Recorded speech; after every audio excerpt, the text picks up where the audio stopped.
Hey everyone, welcome back to Reading with Tatiana. Today I'm doing a holiday hackathon readathon book, which is the prompt of a murder mystery for the holidays. And so I'm reviewing my first Agatha Christie book, Hercule Poirot's Christmas, and I gave this book a solid 3 out of 5. Before I go into my full book review, my Booktuber Shoutout today is Brittany Loves Reading. She is one of my co-hosts for this holiday hackathon, so if you want to check her out, I'll link her channel down below. And as always, if you're watching this video, I'll always appreciate it if you can hit the subscribe button. If you like this video, please give it a thumbs up. And if you've read this book or any of Agatha Christie's books, I would love to hear what you think of her writing or her books because she's a very prolific writer.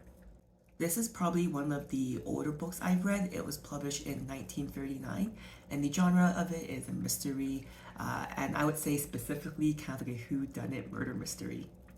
A bit about the author Agatha Christie. She is very prolific, and I feel I could do a whole video just on her.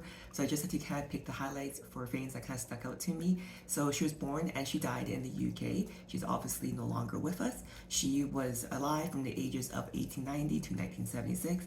So crazy because she lived through the turn of the century. She lived to see so many technological advancements like the airplane, air travel, cars. It's just so insane to me.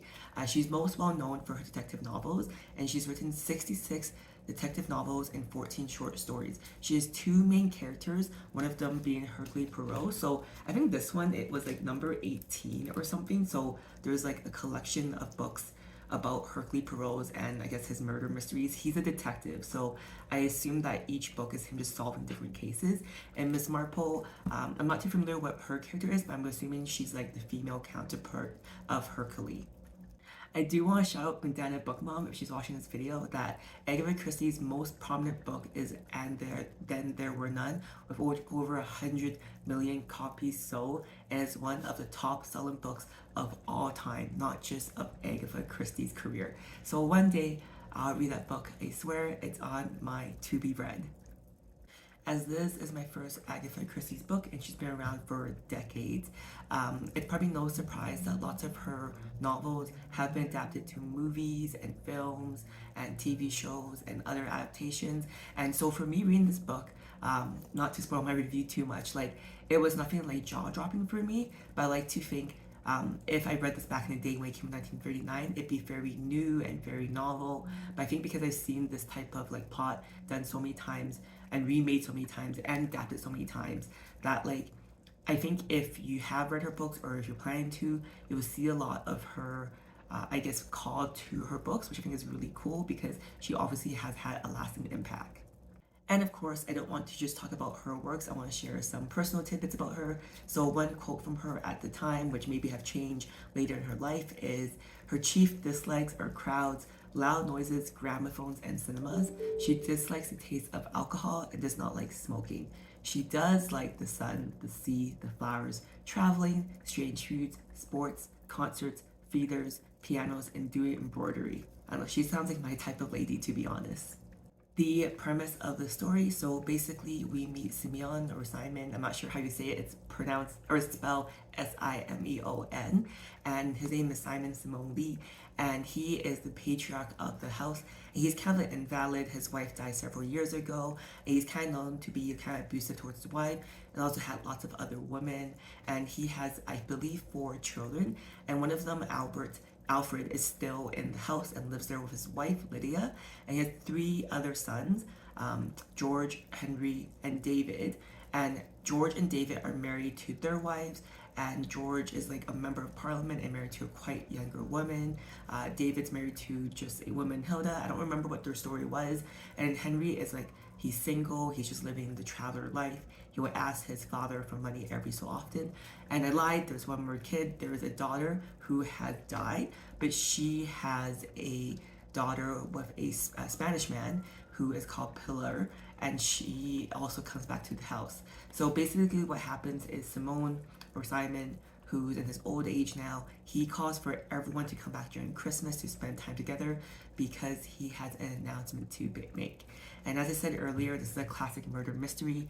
So right before he makes his announcement, he gets murdered brutally.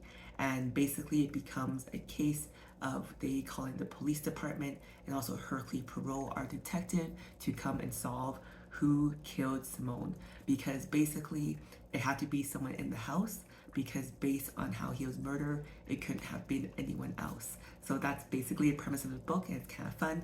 Reminds me of Clue, the board game, which probably is inspired by Agatha Christie, to be honest.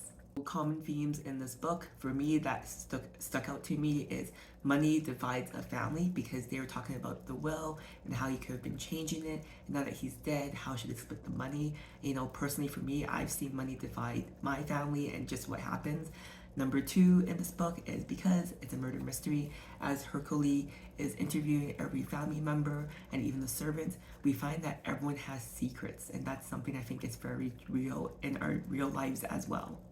Things I didn't like about this book, because I gave it a 3 out of 5, as I kind of mentioned earlier about the author, is because I've been exposed to this kind of story quite often, it was kind of repetitive for parts of it. I think I would have enjoyed it more as a play, and I would say actually the dialogue in this book reads like a play. Like just the way she describes how they're going to say what they're going to say, and also how they walk in within the house. So I feel like this reads more like a play, and that's why I don't like it. But having said that, this type of story has been adapted to a play so many times since. So yeah, that's my dislike of this book.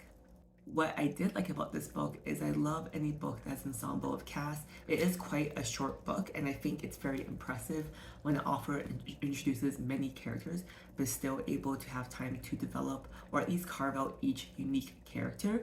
And I also really like how, because it's a murder mystery, even though I was exposed to this type of plot in lots of movies and plays, that wasn't obvious who it was until the 11th hour, and there are lots of red herrings throughout the book, which I really enjoyed.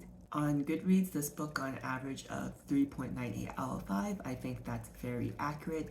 Bad reviews are people who are fans of her work thinks this wasn't her best work.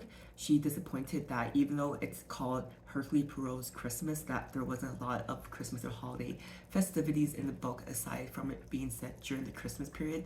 Kind of like Die Hard. Like Die Hard's not really a Christmas movie, except it's set during Christmas, but you know, that's the other debate. People thought it also wasn't, it was dull and not very exciting. And good reviews is people thought it was a cozy read during Christmas. They thought that there's lots of dialogue happening, so there's no reliable narrator, which people really enjoyed. And also people enjoyed that there was lots of twists and turns. Why I think you should read this book. You should read this book if you're a fan of Agatha Christie's works, and also if you like a classic murder mystery style. Now I'll share how this book made me feel, because I always love to ask someone how a book made them feel. Because if you ask me a week, a year, 5 years from now, I probably won't remember exactly what happened in the book, but I'll always remember how it made me feel. So this book, Hercule Poirot's Christmas by Agatha Christie, it made me feel satisfied. Like it was a murder mystery where oh, who did it? There's so many characters. I feel like so many things are happening in this household. And when it was solved, I was like, wow, I'm very satisfied about how it all came together. Thank you for watching until the end of my book review for Hercule Poirot's Christmas by Agatha Christie. If you've read this book, I'd love to hear what you thought down below. And if you want to join me next time, I'm reading a book that's not part of my holiday hackathon, but it's part of a book club I am part of in real life. It's called The Plight Before Christmas by Stewart. I'll pop it up here. I already have the digital copy. And this is a rom-com book, and I'm usually not a fan of rom-com or smut, but because it's a holiday season and because it's part of my book club, I'm just,